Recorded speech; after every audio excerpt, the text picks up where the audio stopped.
Kenapa kita sekarang ini ada di dalam jajaran pulau-pulau Nusantara? Karena memang leluhur kita dulu ini satu. Leluhur kita dulunya adalah satu. Nilai-nilai persaudaraan yang hari ini bisa dilihat dari haplogrup O, yang merupakan jalur lurus laki-laki Indonesia, Malaysia, Thailand, itu nanti secara ilmu DNA akan dicari family matchingnya, secara ilmu nasab juga akan dicari family matchingnya. Kita ini sampai mana nasabnya? Bagaimana menyikapi kiai-kiai masuk husnudon? Ya, husnudon itu sudah saya katakan la ibrata bidzannil bayyini khata'u, tidak boleh dijadikan pegangan husnudon kalau sesuatu itu sudah nyata salah. Dan pengadilan itu banyak duitnya, negara namanya, bisa mengambil ahli-ahli DNA dari internasional untuk dihadirkan. Bener nggak ini Dokter Sugeng dari Indonesia yang mengatakan haplogrupnya G ini Ba'lawi bukan haplogrup turunan Nabi? Nanti akan dimukobalah dengan para ahli DNA dari luar negeri. Kalau memang misalnya Ba'lawi ini tidak mau Dokter Sugeng atau Profesor Arikem sebagai saksi ahli yang akan memberatkan mereka, itu akan dimukobalah, dan insya Allah nanti hasilnya adalah hasil yang akan bisa kita wariskan untuk anak cucu kita ila yaumil qiyamah. Amin. Nah, tentang nasab Wali Songo kenapa berpindah-pindah? Yang minda-minda itu bukan kita, Ba'lawi yang minda-minda nasab Wali Songo dalam kitab mereka. Ya. Tahun 1960 Salim bin Jindan menulis kitab bahwa tentang Syekh Khalil Bangkalan. Saya melihat sendiri manuskripnya dari cucu Syekh Khalil Bangkalan. Tulisannya tulisan Salim bin Jindan. Dia mengurut silsilahnya Syekh Khalil Bangkalan ke Wali Songo, kemudian ke Ba'lawi. Sementara manuskrip Nusantara yang telah diteliti oleh Profesor Dr. Husein Jayadiningrat tahun 1919, dari berbagai manuskrip yang ada, tidak ada itu Wali Songo keturunan Ba'lawi. Silahkan bukunya Profesor Dr. Husein Jayadiningrat masih ada di Tokopedia. Namanya itu Kritik Sejarah Banten. Kritik Sejarah Banten karya Profesor Dr. Husein Jayadiningrat. Itu dia meneliti berbagai macam manuskrip yang ada dari Wali Songo pada tahun 1919, kemudian dijadikan desertasi di Den Haag, Belanda. Kemudian kita bisa baca terjemahnya hari ini dari bahasa Belanda. Tidak ada satupun dari 11 riwayat keturunan jalur Wali Songo yang ada dicatat oleh Profesor Dr. Husein Jayadiningrat dari manuskrip tua yang ada di Nusantara yang jalur Ba'lawi. Jadi tahun 1919 saja tidak ada jalur Wali Songo ke Ba'lawi. Ya. Lalu pada zaman tahun 1960 baru ada manuskripnya dari tulisan Salim bin Jindan Ba'lawi. Ini dari Habaib. Nah, dikatakan ada manuskrip Negara Kertabumi di Cirebon 1690 abad 7, abad 17 berarti. Ternyata itu manuskripnya palsu. Nah, manuskrip palsu yang juga ditulis 1960, kemudian diatribusikan bahwa dicatat atau ditulis tahun 1690, padahal 1960 dibalik. Oh, dibalik. Kertasnya itu kertas yang biasa diproduksi oleh pabrik Indonesia. 1960. Silakan cari di internet manuskrip Negara Kertabumi palsu. Itu ada bagaimana filolog UI sudah mengadakan penelitian manuskrip itu palsu. Di situ ada silsilah Sunan Gunung Jati sampai Ubedillah. Ternyata manuskrip itu palsu. Pakainya apa itu? Tulisannya tulisan Jawa kuno.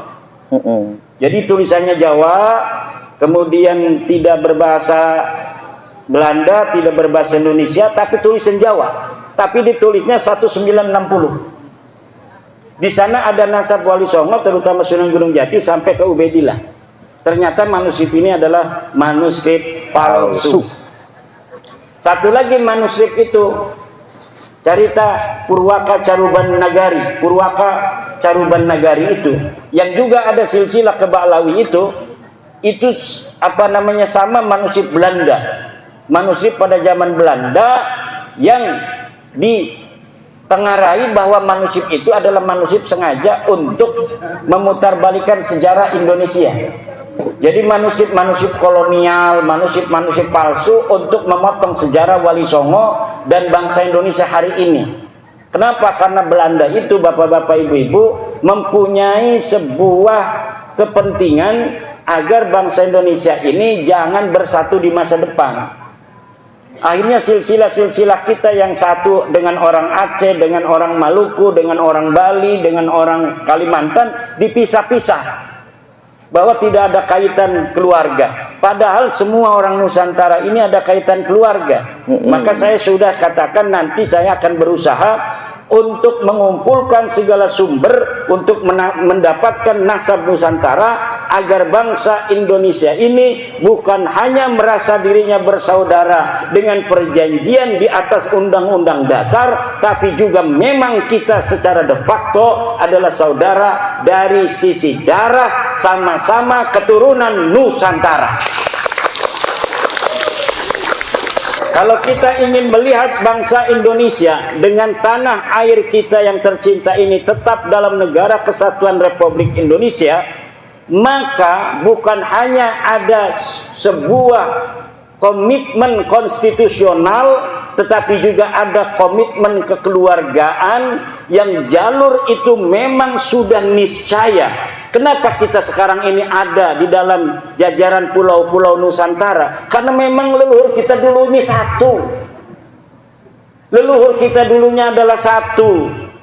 Dan kemudian dipisah-pisah oleh sejarah-sejarah bohong Belanda. Akhirnya seakan-akan orang Medan tidak ada kaitan dengan orang Lampung tidak ada kaitan dengan orang Banten tidak ada kaitan dengan orang Aceh dan lain sebagainya. Padahal semuanya bangsa Indonesia ini mempunyai leluhur yang sama di masa lalu, kakek bersama, entah itu 1000 tahun yang lalu, entah 2000 tahun yang lalu, entah 10.000 tahun yang lalu. Nilai-nilai persaudaraan yang hari ini bisa dilihat dari haplogrup O yang merupakan jadul lurus laki-laki Indonesia, Malaysia, Thailand, itu nanti secara ilmu DNA akan dicari family matchingnya, secara ilmu nasab juga akan dicari family matchingnya. Kita ini sampai mana nasabnya, agar kita ini jati diri kita sebagai bangsa Indonesia tidak bisa lagi diutak-atik oleh orang asing. Akhirnya nilai-nilai persatuan kita untuk bersatu, betul-betul kita akan menjaga tanah air ini dengan segenap kemampuan yang kita punya untuk menjaga warisan tanah leluhur kita, yaitu tanah Nusantara ini. Kemudian menyikapi kiai-kiai yang masih terus berhusnudzon. Bagaimana menyikapi kiai-kiai masih husnudzon? Ya, husnudzon itu sudah saya katakan, la ibrata bidzannil bayyini khata'u, tidak boleh dijadikan pegangan husnudzon kalau sesuatu itu sudah nyata salah. Doraka hukumnya kita berhusnudzon kepada sesuatu yang jelas salah. Kalau dipaksa oleh ketua PWI Lampung, ketua PWI Lampung Selatan, gula itu asin, jangan mau. Wong kita sudah merasakan gula itu manis, kok Kiai Parman memaksa kita ngomong gula itu asin? Gak bisa. Kita harus itu sesuai dengan keyakinan kita. Kata Rasulullah, walau aftakal muftun, walau aftal muftun yang sering di roasting orang itu, mereka tidak sadar sedang merosting Nabi Muhammad. Karena kalimat walau aftal muftun itu adalah kalimat dari baginda Nabi besar Muhammad sallallahu alaihi wasallam. Jika engkau telah meyakini kebenaran, maka jaga kebenaran itu walau aftakal muftun, walaupun orang-orang berfatwa berbeda dengan dirimu. Ini adalah ucapannya Rasulullah Muhammad sallallahu alaihi wasallam. Tetapi di roasting katanya Kiai Imad itu tidak akan menerima apapun dalil yang dibawa oleh ulama sedunia karena dia sudah mengatakan walau aftal muftun. Ya kalau mendatangnya bawa dalil, ya kalau saya nggak nerima dalil saya bisa dihukum, bos. Ya. Kalau kita ngomong sembarangan gak ada dalil, kita ini bicara hoak. Kalau hoak itu bisa kena pasal. Sekarang mana dalilnya yang mengatakan Ba'lawi itu turun Nabi? Ayo kita adu dalilnya. Kalau tidak berarti Anda yang menyebarkan hoak selama ini. Betul. Tapi kenapa Kiai Suparman belum melaporkan orang yang nyebarin hoak? Enggak tahu, tanya sama Kiai Suparman. Kalau saya sibuk ngajar ngaji, nggak bisa lapor-lapor kemana-mana. Kalau di somasi numpuk saya banyak itu somasi. Saya biarkan aja, kapan mereka mau melaporkan, ayo kita diskusi di pengadilan. Cocok. Kita diskusi di pengadilan itu enak Pak. Saya lihat itu kalau pengadilan itu hakim memberikan keluasan kepada orang-orang untuk bicara apa adanya sesuai fakta yang dimiliki. Kemudian kalau perlu untuk hadap-hadapkan, di muqabalah dihadapkan. Mana dalilnya kamu? Coba lihat, kata hakimnya. Coba ini lihat, ini palsu Pak Hakim, kata saya. Kan nanti gampang saya ngomongnya. Tuh lihat Pak Hakim, kertasnya aja begitu. Katanya tahun 600 Hijriah. Ini kertasnya ada garis-garisnya Pak Hakim. Coba lihat tuh. Garis-garis begini, ini pabrik Indonesia tahun 1960 Pak Hakim. Bener ini kimat nih. Ini yang bener. Itu nanti begitu. Kalau di pengadilan, ujung-ujungnya misalnya kalau hakimnya puyeng, udahlah DNA aja, DNA. Panggil dari BRIN, panggil dari Rumah Sakit Bayangkara Polri. Ini pegang ini, orang nih pegang ini. Coba rambutnya ambil, darahnya ambil. Coba mesinnya bawa sini, kita lihat supaya tidak bohong. Kalau dokternya ini bohong, kita tembak langsung nih dokter. Jangan bohong, coba lihat. Kita lihat sampai ini mesin mengatakan apa hasil daripada haplogrupnya dia itu.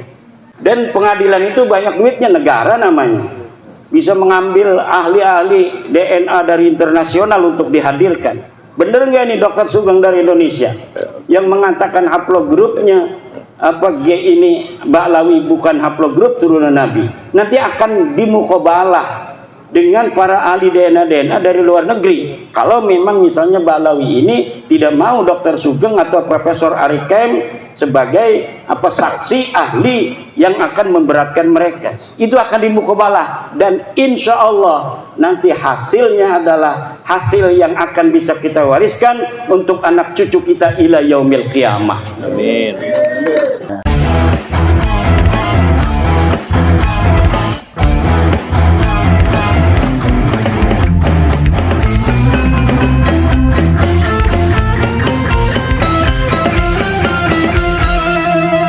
Jadikanlah hidup lebih berarti, jadikanlah laskar sang pemberani, membela ulama kiai pribumi, Rahwali Songo pewaris negeri.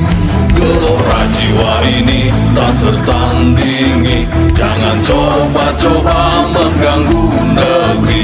Ulama kami terhina, kami pun tak terima, siap jihad jadi semboyan kita.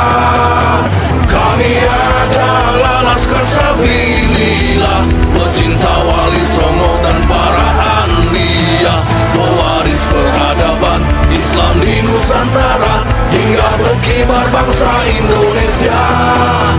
Kami perisai para ulama, sepenuh hati korbankan jiwa dan raga.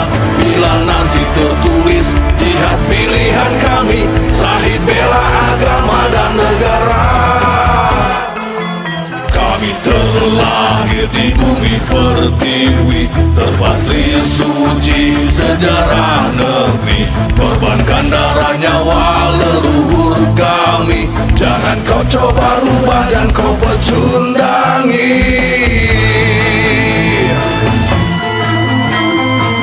Wali Songo adalah durian Nabi, santun berakhlak berbudi pekerti, wariskan agama dan budaya Islami. Jangan coba nodai kami, bela sampai mati. Kami adalah laskar sabilillah, tak akan gentar meskipun berkalang tanah. Demi bela agama, juga bela negara, ikhlas jihad dan sahih bersama ulama. Relakan kami pergi dan berjuang, jadi perisai trawali dan kebenaran. Meski harus berkorban nyawa satu ibadah, demi kebenaran menang dan ditegakkan. Kami adalah Laskar Sabilillah, pecinta Wali Songo dan para anbiya, pewaris peradaban Islam di Nusantara, hingga berkibar bangsa Indonesia. Kami perisai para ulama, sepenuh hati korbankan jiwa dan raga. Bila nanti tertulis jihad pilihan kami, sahih bela agama dan negara.